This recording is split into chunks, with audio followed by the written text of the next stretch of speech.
देखिए, इसके दो बिंदु हैं। आप यदि समझते हैं कि टफ डिसीजन लेने से ये लोग पूरी तरह से शांत हो जाएंगे, तो आपकी धारणा गलत है, क्योंकि ये अंतर्राष्ट्रीय षड्यंत्र है। 2014 के बाद जो एनजीओज को यहाँ आना पैसा शुरू हुआ, 58,000 करोड़ का पैसा आया है। किस लिए आया भाई? कोई विदेशी ताकत आपको पैसा क्यों देगा जब तक उसका कोई मकसद साध्य नहीं होता है? तो मकसद क्या साध्य होता है? मोदी जी को हटाओ। मोदी जी इस देश के प्रधानमंत्री, कितने देश में पेट में दर्द है, कितने लोगों को दर्द है, तो हटाओ इनको। इसीलिए डॉक्यूमेंट मिलता है कि मोदी जी को मारने का प्लान बनता है। मोदी जी जब प्राइम मिनिस्टर कैंडिडेट अनाउंस हुए थे बीजेपी का, तो पटना गांधी मैदान में जो एड्रेस था उनका, मैं स्टेज पे बैठा था। मैं तो पूरा ब्लास्ट देखा हूं, और मेरा घर बगल में ही है।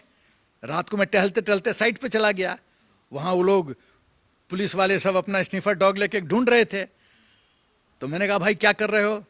बोला, सर जहां मोदी जी बैठे थे वहां से मुश्किल से 15 गज पे 2 बम और निकला है, यदि वो बम ब्लास्ट होता तो सवाल ये है कि यहाँ लोग मनमानी कर रहे हैं और देश को कमजोर कर रहे हैं, और इनकी जो सोच है गजवाए हिंद की, इस्लामिक स्टेट की, ये देश के लिए खतरनाक है। यदि धर्म प्रधान हो जाता है, राष्ट्र प्रधान नहीं होता है, तो कष्ट है। अरे भाई, हिंदुस्तान आज हमारा अभी 5th लार्जेस्ट इकोनॉमी हो गया है, उसका भोग करो ना।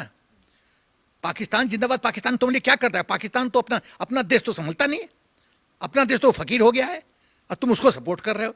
इतना अच्छा लगता है तो चले जाओ पाकिस्तान। भाई इतना अच्छा लग रहा है ना, पाकिस्तान जिंदा बोलते हो ना, जिंदाबाद, तो चले जाओ। हिंदुस्तान में रहते हो तो अब्दुल कलाम की तरह बनो, अब्दुल कलाम जी की तरह बनो। क्या राष्ट्रभक्त थे भाई, न्यूक्लियर सीक्रेट पचा गए।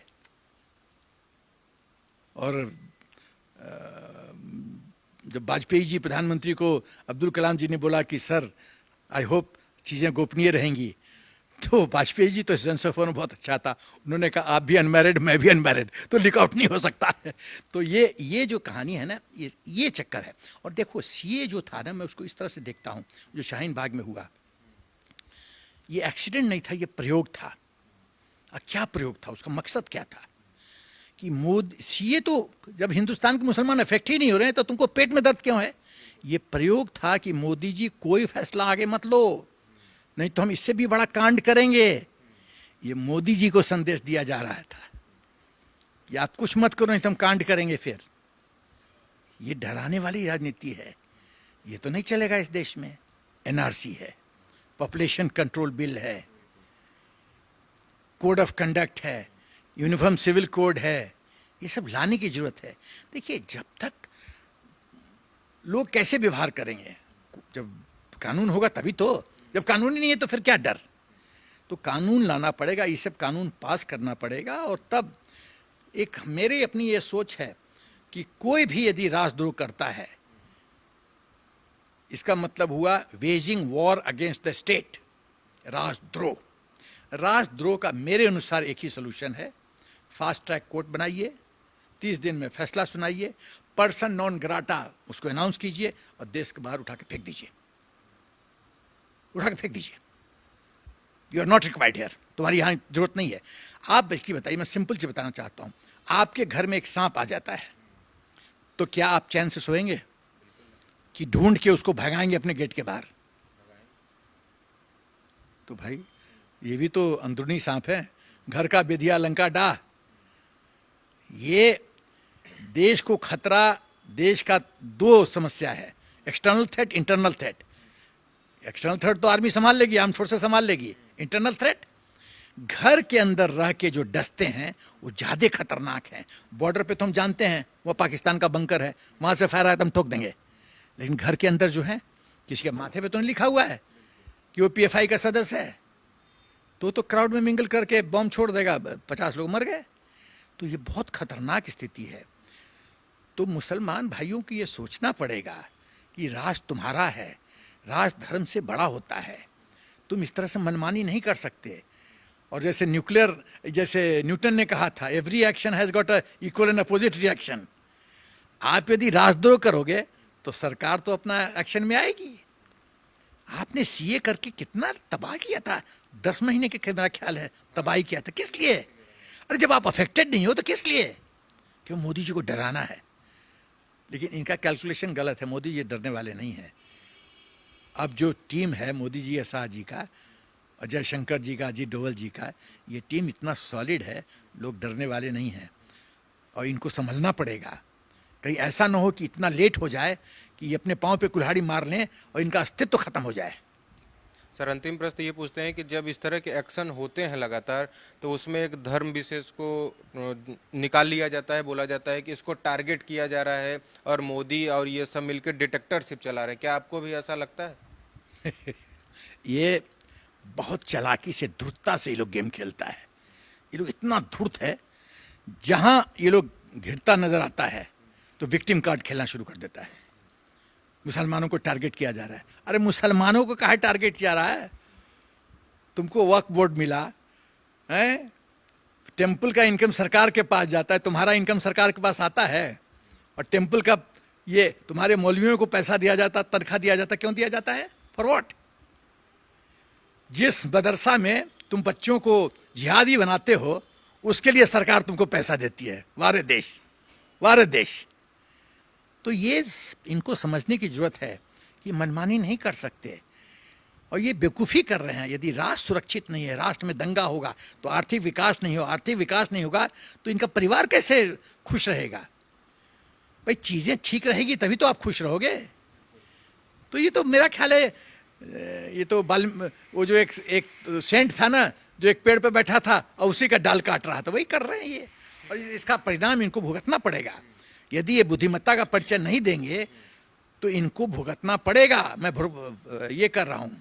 और यदि पीएफआई और ऐसे संगठन समझते हैं कि आर्म्स ट्रेनिंग दे के यहाँ गृहयुद्ध करके ये लड़ाई जीत जाएंगे, तो मैं यही कहूँगा कि आप गलत रास्ते पे चल रहे हो, आप सफल नहीं होगे।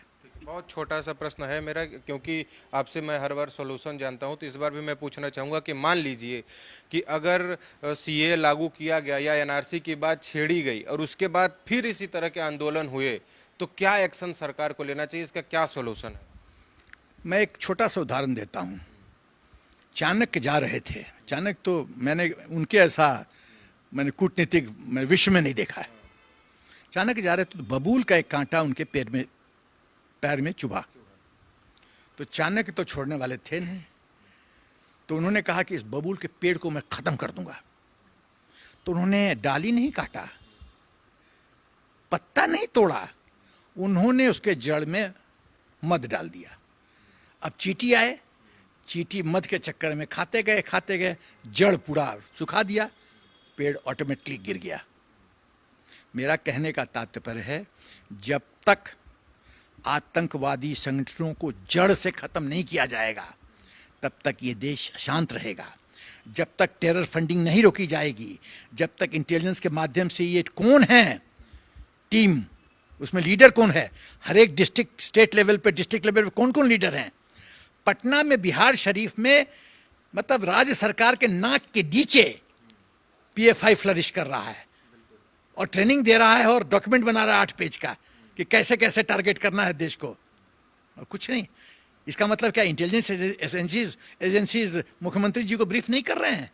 और ब्रीफ कर रहे हैं तो चुप क्यों बैठे हो? जब इशरत जहान को बिहार की बेटी कहा जाता है तो ये तो बहुत ही खतरनाक स्थिति है। इशरत जहान बिहार की बेटी हो गई, जो आतंकी है, जो मोदी जी को मारने के लिए हायर किया गया था, सुपारी दिया गया था। तो ये जो है, आपको पूरी टीम को, स्ट्रक्चर को आइडेंटिफाई करके उसको खात्मा करना पड़ेगा, उसको देश के बाहर फेंकना पड़ेगा या कानूनी तरीके से सजाए मौत देनी पड़ेगी। क्योंकि आप वो जो एचएम का बंदा था, हिजमुल मुजाहिदी का था, कैसे बार्गेन हुआ? क्योंकि वो जेल में था, तब लोगों ने बार्गेन किया। छोड़ो, यदि वो जिंदा नहीं होता जेल में, बार्गेनिंग नहीं होती।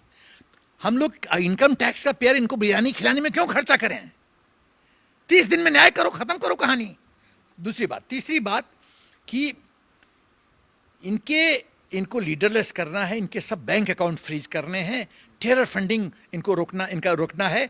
और हवाला, कैश आता है हवाला के माध्यम से, हवाला हम भी मतलब इंटेलिजेंस का सरकार नहीं जानती है कौन कौन हवाला ऑपरेटर हैं।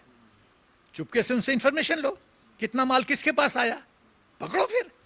भाई आज जब 15 स्टेट में रेड हुआ 1 से 5 बजे सुबह तक, पकड़े गए ना लोग 106, बैंक अकाउंट वगैरह फ्रीज हो रहा है ना।